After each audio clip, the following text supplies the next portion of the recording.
What's up everyone, welcome to another video. Today I will be talking about my opinion and views on digital downloads. Digital downloads has been a topic for a while and they become more and more popular throughout video gaming and everything. And obviously at the end of the day it's always going to come down to preference, you know.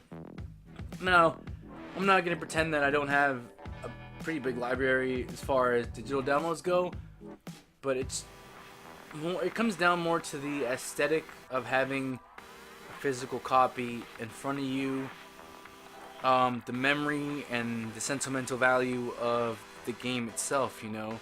I have a couple games here just to show you, for example, what I mean by sentimental and everything.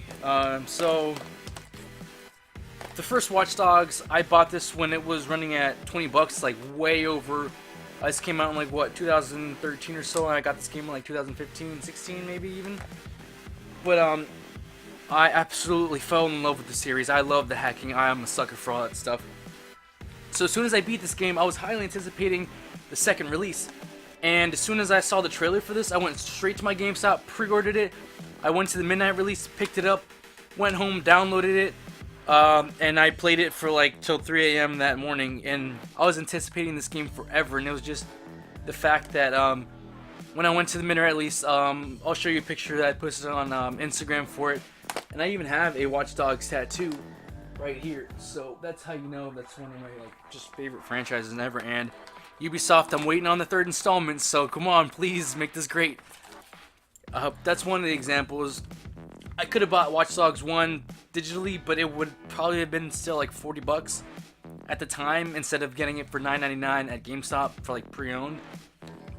And that's your biggest advantage to buying physical copies, is the advantage of pre-owned games. With digital games, you can't buy pre-owned games, and you can't trade in digital games towards other games. So if I get bored of some games, I can trade them in towards a new game, and I can pay even less. You know, and I've paid for plenty of games with, like, for example, with Marvel's Amazing Spider-Man. I bought this game only paying $5 for the actual deposit. I traded in a bunch of other games towards this, so I barely paid anything for this game. Like, the game kind of paid itself off.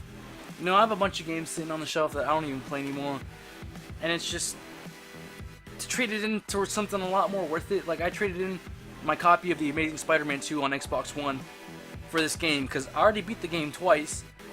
I got the achievements. I beat it on normal and then like the superhero difficulty or whatever. Beat it through in like another week, and then this game was coming out, so I was like, why not trade it in? You know, I didn't need it. Then there's other games where it could go either way.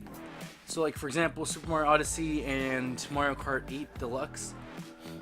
These games you could buy digitally or you could buy physically. It wouldn't really matter, though it would take a little bit of room. I'm pretty sure they're only like 6 to 8 gigabytes a piece to download on the Switch. But imagining that the Switch only comes with a certain amount unless you boost it up to like 32 gigabytes or like 64 gigabytes for your micro SD card, it just kind of takes up that space. You know, like Super Mario Odyssey is not a game that I'm gonna want to like just go on my home screen and scroll over through and then play. You know, like this is a game I don't mind, like, you know, popping out the one disc, taking out the cartridge, excuse me, and then switching it out. You know, just like I do with Pokemon. It's not like but Mario Kart 8, on the other hand, is kind of one way or the other. You know. But then with games like Super Smash Bros, I have it digitally because I know that's a game that, you know, I've been playing since 64, and there comes other examples like, say, Left 4 Dead 2. It was only on Xbox and PC. I think you could probably buy it digitally on Xbox, that I know of. I'm not entirely sure.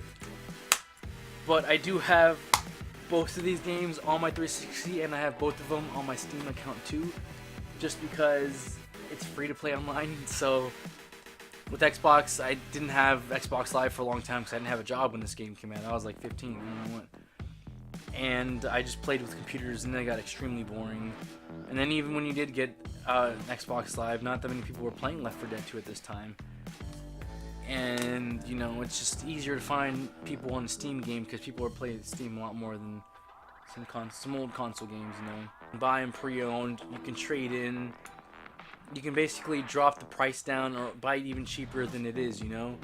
And it's just also the aesthetic of it, you know? Like, how good does it feel to get home, look through your library, pick a game off the shelf, open it up, pop the disc out, and then insert the disc in the game? It's just your childhood. We didn't grow up looking at a computer screen and like, or going on your system and then just choosing from hundreds of games that you have downloaded.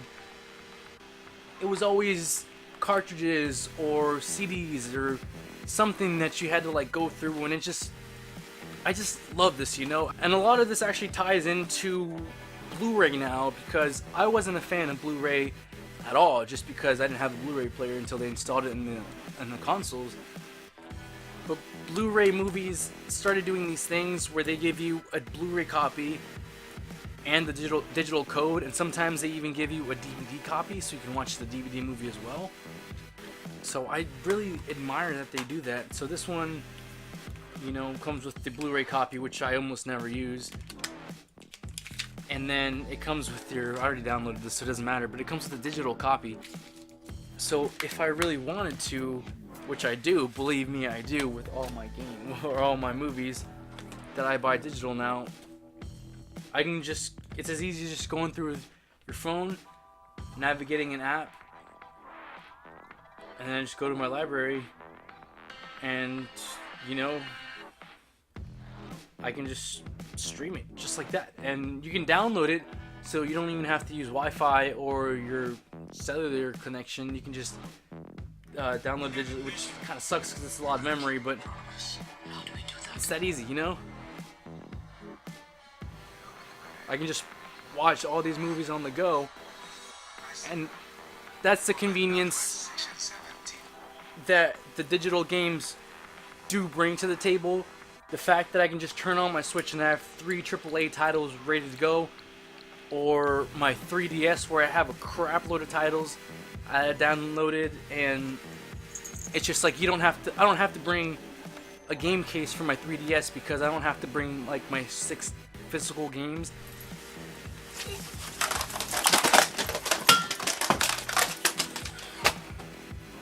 Now the funny thing about this skit is I'm actually really OCD about my games, because I had worked at GameStop for a couple years, so I can't not have my games alphabetized. So right after I dropped them, I actually spent this amount of actual real time to reorganize my games in the alphabetical order that they were originally in.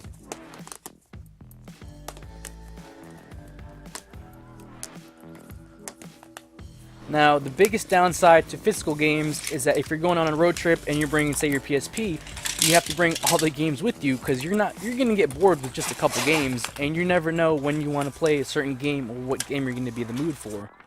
And that's one big disadvantage that I could agree with. Now, for someone who's not such a big fan of digital copies, I do have a bunch of apps and mobile games on my phone, but that's because I don't have the option to opt out for a physical copy of the game. But even if then, I wouldn't do that from my phone, because that'd be kind of a waste of time and space to carry all that around.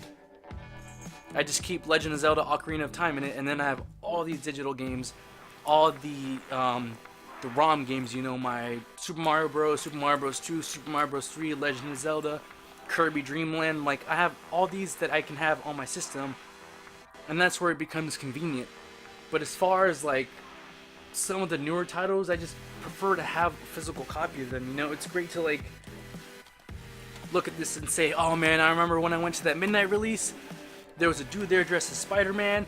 I went home, I downloaded this, I wore my full Spider-Man zip-up hoodie, and it was hype for me, you know? I waited over a year for this game to come out, and to be able to go in person and get the game, take the plastic off, open the case, that brand new plastic smell, I swear I'm not addicted, and it's just all that, you know? It's the memory, it's the cherished memory of having this physical. I could even stretch it out to, like, with books, you know? Like, sure, you can just get a Kindle and just scroll through, but there's nothing like grabbing a book, sitting down, and scrolling through the pages. You can't stimulate that feeling with just a phone or a tablet or a Kindle or whatever, just scrolling through. You know, it's not the same thing as reading a book. And I know it's just the difference of selecting on a screen versus popping in a disc. And sure, some people argue, well, with digital games, I don't have to get off my ass. I can just go to home and then just switch to games. And it's like, yeah, that's true. I'll give you that. That's the convenience of it. But I mean, that's just being lazy. Does that really justify buying a game that you're gonna essentially be stuck with for the rest of your life? Because I love that. I find the value of beauty in trading, and I know some people argue that they'll never get rid of their games, and it's like, I understand that, you know, like, I'm never gonna get rid of either copy of Watch Dogs for the rest of my life. Even if I've already beaten them and I don't even play them anymore, I'm gonna keep these forever. I have it tattooed on me, like, this is my dedication, you know, like, I love these games. I'll never get rid of these games. But you wanna know something ironic? I don't even have these games anymore. I traded them in. I beat Super Mario Odyssey within a week, traded it in, but I just kept the case because I was like, I like the case. Same thing with Mario Kart 8 Deluxe. I traded it in years ago when I traded in my Switch for the first time. And I've been playing my brother's copy, but I am going to buy it digitally. I love Mario Kart 8. It's one of my favorite Mario Karts. But I just don't want to buy... I don't want to drop $60 to buy it as a digital copy, but I also don't want to spend like $50 or $45 to buy it as a physical copy.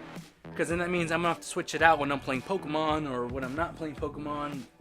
I'd rather just keep Pokemon in my slot and then just switch through all my other games. And then whenever I find a game that's worth buying physical again, then I'll switch that out between that and Pokemon. But I don't want to switch between Pokemon, Mario Kart, and then say like Doom or Wolfenstein 2, you know. I'd rather just have them digitally. But I have to know that I absolutely love a game if I'm buying it digital. I didn't know if I was going to enjoy this game or not, and I enjoyed it, but not enough to keep it, because as soon as I beat it, I was like, I don't really care for the other stars, you know? Then if they brought a game like Super Mario Sunshine, then I would buy it digital, hands down, no questions asked, because I know I'm going to replay it over and over and over. Just like the new Super Mario Bros. That they're bringing out for the Switch, because I have this game, I've had it for years, and I beat it over and over and over, because it's the same gameplay every time, but it's why else would anyone ever play the NES Super Mario Bros. If it's the same game over and over again? There's no DLC, there's no added characters or skins. You have the same two characters and the same level, you know? It's just, you just know it though, and it's like you just try to beat your personal record or see how far you can get this time around. That's just what it boils down to, you know? In the end, you can't go wrong with digital or physical. The only one issue I have with digital copies really is that with subscriptions like PlayStation Network and your Xbox Live, when you're no longer a member, like when you're not paying for that membership, you can't play those games anymore. I got a bunch of games. I used to download every single game that came out on Xbox One, whether it was a 360 game or Xbox One game, because it was free. You know, I got Assassin's Creed, I got Tomb Raider, got a bunch of good games. But then when I tried to play it the other day, since I don't really play my Xbox too much right now, I tried to play it and it said I'd have to have a gold membership in order to play the game. So it's like I have all these titles that I downloaded when I had the membership, and now I can't play them. Like, you know, I don't like that.